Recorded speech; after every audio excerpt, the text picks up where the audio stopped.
दोस्तों, आज से 80 दिन पहले यूक्रेन के नेटो में शामिल होने के बाद से भड़के रूस ने उस पर हमला कर दिया था।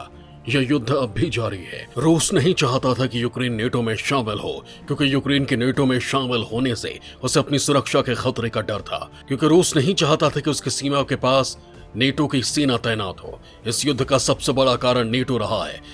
वहीं यूक्रेन के बाद अब फिनलैंड भी उसकी राह पर चल चुका है। यानी कि यूक्रेन के बाद फिनलैंड ने भी नेटो में शामिल होने की बात कही है, जिसके चलते रूस और फिनलैंड के बीच तनाव बढ़ रहा है। फिनलैंड के प्रधानमंत्री और राष्ट्रपति ने घोषणा करते हुए कहा कि उनका देश नेटो में शामिल होने का समर्थन करता है। वहीं फिनलैंड की घोषणा के बाद रूसी राष्ट्रपति व्लादिमीर पुतिन ने फिनलैंड को चेतावनी देते हुए कहा है कि नेटो में शामिल होने और फिनलैंड के तटस्थ रुख को छोड़ना बड़ी गलती होगी। पुतिन ने कहा कि फिनलैंड के नेटो में शामिल होने से वो सैन्य कार्रवाई के लिए मजबूर हो सकता है। दोस्तों, नेटो की सदस्यता को लेकर छेड़ा गया ये युद्ध पूरी दुनिया के लिए तनाव बनता जा रहा है। आखिर क्या है नेटो की सदस्यता का ये खेल? क्यों रूस नहीं चाहता कि फिनलैंड नेटो में शामिल हो, और क्यों फिनलैंड नेटो की सदस्यता को लेकर इतना अड़ा हुआ है? वही नेटो इसे लेकर क्या कदम उठा रहा है? इन सारे सवालों के जवाब जानेंगे हम इस वीडियो में, तो आप ये वीडियो अंत तक जरूर देखिए। दोस्तों, यूक्रेन और रूस के बीच छिड़े युद्ध को 3 महीने पूरे होने वाले हैं, लेकिन इतने दिनों बाद भी ये युद्ध किसी नतीजे पर नहीं पहुंच रहा है। ऐसे में जहां ये युद्ध वैश्विक तनाव बन चुका है, वहीं फिनलैंड के नेटो में शामिल होने के बाद ने रूस को और भड़का दिया है। रूस यूक्रेन में जंग के बीच फिनलैंड ने सैन्य संगठन नेटो में शामिल होने का ऐलान किया है। फिनलैंड के प्रधानमंत्री सना मरीन और राष्ट्रपति निनिस्टो ने एक बयान जारी करते हुए कहा कि नेटो में शामिल होने से न सिर्फ फिनलैंड की सुरक्षा मजबूत होगी, बल्कि नेटो भी मजबूत होगा। वहीं फिनलैंड के इसी ऐलान के बाद रूस ने फिनलैंड को अंजाम भुगतने की धमकी दी है। रूस के विदेश मंत्रालय ने बयान जारी कर कहा कि अगर फिनलैंड नेटो का सदस्य बनता है तो इससे रूस फिनलैंड के रिश्तों के साथ साथ उत्तरी यूरोप में स्थिरता सुरक्षा को गंभीर नुकसान होगा। इसी के साथ ही पुतिन ने सैली निनिस्टो से यह भी कहा है कि अगर वो नेटो में शामिल नहीं होता है तो फिनलैंड की सुरक्षा को रूस से कोई खतरा नहीं होगा।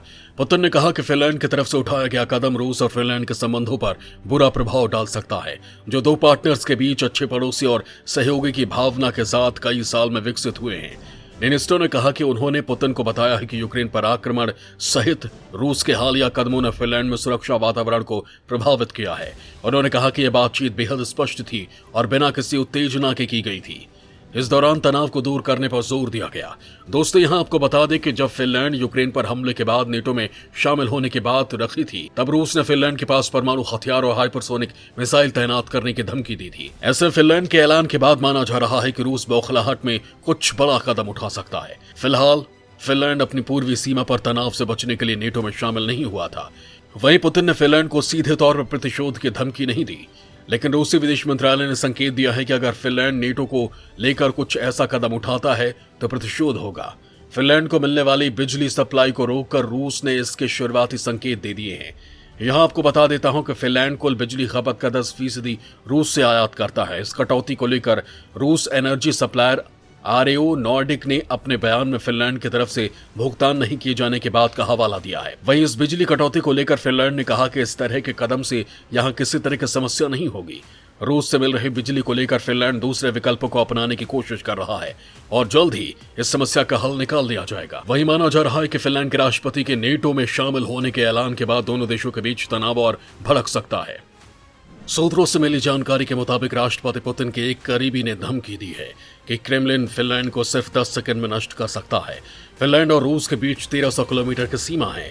फिनलैंड के पास करीब 2,80,000 सैनिक हैं।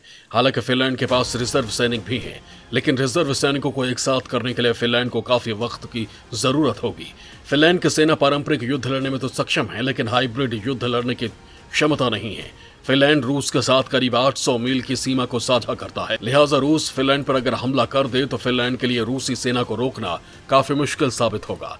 रूस के यूक्रेन पर आक्रमण और फिनलैंड और स्वीडन पर साइबर हमलों ने फिनलैंड में सुरक्षा माहौल को बदल दिया है। वहीं फिनलैंड के राष्ट्रपति निनिस्टो ने कथित तौर पर क्रेमलिन नेता को याद दिलाया कि वो सहमत थे कि प्रत्येक स्वतंत्र राष्ट्र 2012 में अपनी पहली बैठक के दौरान फैसला किया था कि वो अपनी सुरक्षा को अधिकतम करेंगे, और अब फिनलैंड में यही हो रहा है। ऐसे में अगर ये दोनों देश नेटो में शामिल होते हैं तो रूस की चिंता बढ़ सकती है। एक तरफ जहां फिनलैंड ने नेटो में शामिल होने का ऐलान किया है, वहीं दूसरी तरफ रूस के यूक्रेन पर आक्रमण के बाद स्वीडन ने भी पश्चिमी गठबंधन में शामिल होने के संकेत दे दिए हैं। स्वीडन के पास यूरोप में सबसे शक्तिशाली वायुसेना है। सूत्रों का कहना है कि स्वीडन पिछले 200 साल से भी ज्यादा लंबे समय से किसी भी सैन्य संगठन में शामिल होने से बचता रहा है। दूसरे विश्व युद्ध में सोवियत सेना से हारने के बाद से फिनलैंड ने तटस्थ रुख अपनाया हुआ था। इसके अलावा फिनलैंड पूरब और पश्चिम के बीच है, इसलिए वो नेटो में शामिल होकर रूस से दुश्मनी नहीं लेना चाहता है और अमेरिका से भी अच्छे रिश्ते बनाए रखना चाहता था। इससे पहले स्वीडन और फिनलैंड के नेटो में शामिल होने की चर्चा कभी नहीं हुई। जब से रूस ने यूक्रेन पर हमला बोला है तब से दोनों देशों की चिंता बढ़ गई है। 24 फरवरी को ही रूस के राष्ट्रपति व्लादिमीर पुतिन ने यूक्रेन के खिलाफ जंग का ऐलान किया था। इस हमले के बाद से ही फिनलैंड और स्वीडन दोनों ही रूस के संभावित हमलों से बचने के लिए नेटो में शामिल होना चाहते हैं। 1990 के दशक के बाद जहां रूस की सैन्य शक्ति कमजोर हुई है, वहीं फिनलैंड की सेना मजबूत हुई है। जबकि रूस के साथ संभावित टकराव के चलते स्वीडन ने अपना फोकस कॉन्फ्लिक्ट जोन में बढ़ाया है। हालांकि 2014 में क्रीमिया पर रूस के कब्जे के बाद स्वीडन ने सैन्य ताकत में बढ़ोतरी की है।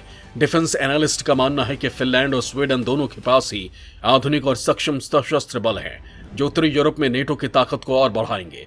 इतना ही नहीं, फिनलैंड और स्वीडन की सेनाएं अक्सर नेटो के साथ ट्रेनिंग भी लेती रही हैं। अगर फिनलैंड और स्वीडन को सदस्यता मिल जाती है तो नेटो के सैन्य ठिकाने रूस के सीमा के करीब पहुंच जाएंगे।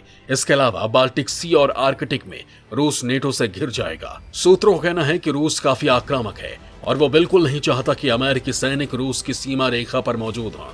रूस इसे अपनी सुरक्षा के लिए खतरा मानता है। वहीं पुतिन के करीबी सांसद से पूछा गया कि क्या वो अब फिनलैंड के साथ लगती अपनी सीमा पर परमाणु हथियारों को तैनात करेंगे, तो जुरावलेव ने कहा कि किस लिए, हम ऐसा नहीं करेंगे। लेकिन आगे उन्होंने कहा कि हम साइबेरिया से सर मत मार सकते हैं और यहां तक कि ब्रिटेन को भी ध्वस्त कर सकते हैं, और अगर हम कैलिनिनग्राड से हमला करते हैं तो हम सिर्फ 200 सेकंड में अपने हाइपरसोनिक मिसाइल से ब्रिटेन को बर्बाद कर सकते हैं। उन्होंने कहा कि फिनिश सीमा पर हमारे पास रणनीतिक हथियार नहीं होंगे, लेकिन किंझल क्लास होगा जो 20 सेकंड या 10 सेकंड में फिनलैंड पहुंच जाएगा। नेटो के महासचिव जेंस स्टोल्टेनबर्ग ने कहा कि अगर फिनलैंड और स्वीडन नेटो में शामिल होते हैं तो वो उनका स्वागत करेंगे। दोनों के पास आधुनिक और मजबूत सेनाएं हैं, जिससे नेटो को भी काफी फायदा होगा। उन्होंने कहा कि दोनों देशों की सदस्यता की प्रक्रिया जल्द ही होने की उम्मीद है। यहां आपको बता दें कि नेटो में किसी नए सदस्य को जोड़ने के लिए आमतौर पर महीनों लग जाते हैं, क्योंकि सभी सदस्य यानी 30 देशों की सहमति जरूरी होती है। लेकिन फिनलैंड और स्वीडन के मामले में यह प्रक्रिया कुछ ही हफ्तों में पूरी हो सकती है।